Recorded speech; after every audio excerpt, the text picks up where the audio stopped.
इनके पसीने छूटे हुए पड़ोसी परेशान है कि भारत की ताकत और बढ़ जाएगी, कुछ और रफाल और पनडुब्बियां आने वाली है। जरा रिपोर्ट देखिए।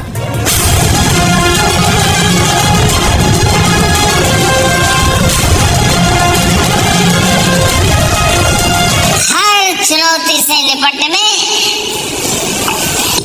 भारत का अनुभव, भारत का प्रयास दुनिया के लिए मददगार साबित हो रहा है। फ्रांस में मोदी के लिए रेड कारपेट बिछा तो पड़ोसी चीन और पाकिस्तान के कलेजे पर सांप लौटने लगे।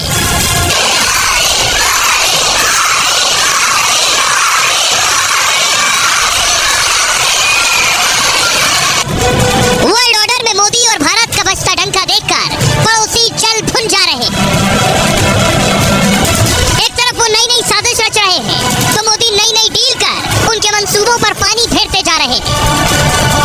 फ्रांस में मोदी के सामने रफाल उड़ा तो शाहबाज जिनपिंग की नींद उड़ गई, क्योंकि आकाश से समंदर तक मोदी ऐसी तैयारी कर रहे हैं कि दुश्मन चकराएगा पर भारत से बच नहीं पाएगा। आइए अब मैं आपको बताता हूँ प्रधानमंत्री नरेंद्र मोदी फ्रांस से दरअसल क्या लेकर आने वाले हैं जिससे चीन और पाकिस्तान परेशान है। वो जो चिड़िया मैं आपको दिखाने जा रहा हूँ ये है रफाल। पड़ोसी देख रहे हैं कि अब एक और रफाल आने वाले हैं। भारत ने फ्रांस से 90,000 करोड़ की डिफेंस डील की है। 90,000 करोड़, इतनी बड़ी डील से चीन पाकिस्तान बौखलाए हुए। आपको बताऊं क्योंकि इस डील से भारत की सामरिक ताकत और बढ़ जाएगी। इस डील से भारत को 26 रफाल मरीन मिलेंगे, यानी ये रफाल विमान वॉरशिप में तैनात होंगे। भारत को 3 स्कॉर्पियन क्लास अटैक सबमरीन भी मिलेगी। इंडो पैसिफिक क्षेत्र में भारत की नेवी और मजबूत हो जाएगी।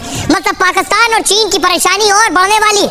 वैसे भी भारत हथियार का सबसे बड़ा खरीदार है और फ्रांस के साथ उसका रक्षा सौदा और भी खास है। भारत के विरोधियों को फ्रांस कोई हथियार नहीं देता है। फ्रांस की डील की खासियत यह है, अगर आपके साथ डील कर ली तो आपके विरोधी को फिर हथियार नहीं देगा, आपके दुश्मन को। वो भारत विरोधियों के साथ मंच भी साझा नहीं करता है, यानी भारत से दुश्मनी उसके पड़ोसियों को बहुत महंगी पड़ेगी। भारत का सबसे बड़ा डिफेंस पार्टनर पहले रूस था। रूस से ही भारत सबसे ज्यादा हथियार खरीदता था, लेकिन 5 साल में इसमें 47% की गिरावट हुई। अब फ्रांस भारत का सबसे भरोसेमंद साझेदार बन गया है। 5 साल में भारत ने फ्रांस से 10 गुना ज्यादा हथियार खरीदे। पोखरण परमाणु परीक्षण के वक्त फ्रांस ने भारत का साथ दिया था, जबकि अमेरिका समेत कई देश भारत के खिलाफ हो गए थे। मतलब फ्रांस भारत के बीच संबंध डिफेंस डील से ज्यादा मजबूत हुए हैं। दोनों देशों के बीच रणनीतिक साझेदारी के 25 साल हो चुके हैं। अब आपको सुनवाता हूँ, पाकिस्तानी भी देख रहे थे जब प्रधानमंत्री मोदी फ्रांस में थे, उन्हें सम्मान मिल रहा था, परेड में शामिल हो रहे थे, रफाल डील हो रही थी। सुनिए पाकिस्तानी क्या कह रहे हैं इस पर। इंडिया देखिए दुनिया के अंदर ना एक अच्छा उनका इंप्रेशन है, ठीक है। अमीर आदमी है, बड़ी मार्केट है। देखे ना पाकिस्तान की इकॉनमी कितनी ज्यादा गिरती जा रही है, कर्जा हम पे बढ़ता जा रहा है। जहाँ भी जाते हैं दूसरी बात बाद में करते हैं, पहले कर्जा, ठीक है। तो उन्होंने क्या हमें प्रोटोकॉल देना, उन्हें भी यही है कि भीख मांगने आ रहे। अब इंडिया की इकोनॉमी टॉप 5 में आ चुकी है, टॉप 5 में आ चुकी है और उनको वहाँ पर स्टेट डिनर दिया गया है, ठीक है। उनकी इन्वेस्टमेंट है और अमेरिका की भी इंडिया में इन्वेस्टमेंट है। इंडिया भी साथ उनके साथ ट्रेड कर रहा है। अब इलॉन मस्क की मीटिंग हुई है उसके साथ, नरेंद्र मोदी के साथ। तो वो एक उन्होंने अपना पॉलिसी बनाई हुई है बिजनेस की कि वो आए हमारे साथ बिजनेस करें, हम आपके लिए पॉलिसीज को इजी करेंगे ताकि आप खुल के बिजनेस करें। पाकिस्तान में यही है कि खुल के बिजनेस करने दिया नहीं जा रहा है, ठीक है। झगड़ा हुआ है, नैब आ जाता है, FIA आ जाती है, इस वजह से। तो आइए मैं आपको बताने जा रहा हूँ क्या क्या प्रधानमंत्री नरेंद्र मोदी फ्रांस से लेकर आएंगे। एक रफाल जो मैंने आपको बताया, अब एक और बड़ी चीज है जो भारत की सबसे ज्यादा ताकत बढ़ाएगी। अगली तस्वीर दिखाई, ये है सबमरीन। फुल स्क्रीन लीजिए। सबमरीन भी प्रधानमंत्री नरेंद्र मोदी लेकर आएंगे और इससे भारत की ताकत कितनी बढ़ेगी, क्योंकि पड़ोसी मुल्कों के पास भी सबमरीन है। पाकिस्तान पे बताऊं, आपके पास जो सबमरीन है उसके पास उसकी बैटरी भी नहीं है शायद, उसके बारे में आपको तफसील से बताऊंगा आगे। लेकिन अभी देखिए जरा वायुसेना में ताकत कितनी भारत की बढ़ने वाली है रफाल आने के बाद। जो 36 पहले आए थे वो दूसरे थे और ये दूसरे।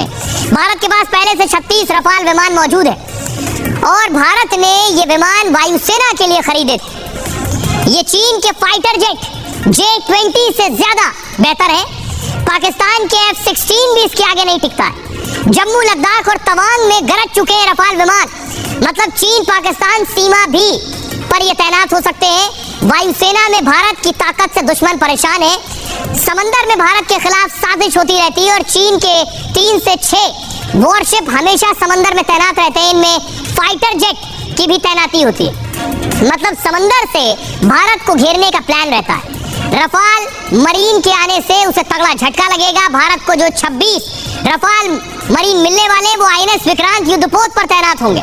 ये फाइटर जेट 200 मीटर की स्ट्रिप पर उतर सकेंगे और 1 मिनट में 18,000 मीटर की ऊंचाई तक जा सकते हैं। अपने साथ 10,000 किलो के हथियार ले जा सकते हैं। 2200 किलोमीटर प्रति घंटे की रफ्तार से हमला कर सकते हैं। मरीन रफाल के विंग फोल्डेबल यानी मुड़ भी सकते हैं। इसके जो पर है, मतलब हालात के हिसाब से ये खतरनाक हो सकता है और इसलिए चीन पाकिस्तान परेशान है। अब मैं आपको दिखाने जा रहा हूँ सिर्फ रफाल नहीं, अब जरा सबमरीन की तस्वीर देखिए। ये आप देख रहे हैं सबमरीन आपके सामने आ गई है। ये देखिए जरा, भारत को 3 स्कॉर्पियन क्लास सबमरीन मिलेंगी।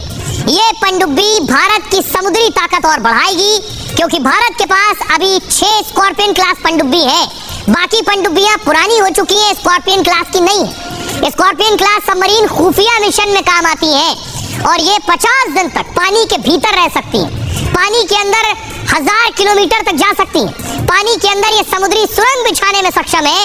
इससे एंटी शिप मिसाइल लॉन्च की जा सकती है। इसमें 8 अधिकारी और 35 नाविक जा सकते हैं। इसलिए चीन पाकिस्तान इस डील से परेशान है। पाकिस्तान तो सबमरीन के क्षेत्र में काफी पीछे, उसकी कई पनडुब्बियों में बैटरी तक नहीं है। सोचिए, हाल में उसने ग्रीस से बैटरी पर बात की, लेकिन ग्रीस ने उसे बैटरी देने से मना कर दिया। सबमरीन के क्षेत्र में चीन जरूर मजबूत है, लेकिन भारत की बढ़ती ताकत से वो परेशान और बौखलाया हुआ। सुनिए जरा कर्नल शैलेंद्र सिंह क्या कह रहे हैं भारत की इस बढ़ती ताकत पर।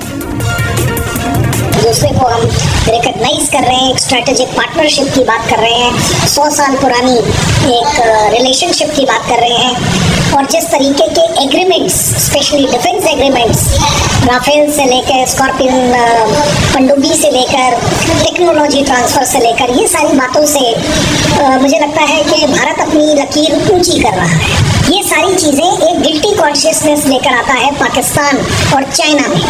उन्हें घबराहट है, उन्हें बौखलाहट है, उन्हें एक तरीके से वो रेस में पीछे रह जा रहे हैं। दुनिया आगे बढ़ रही है,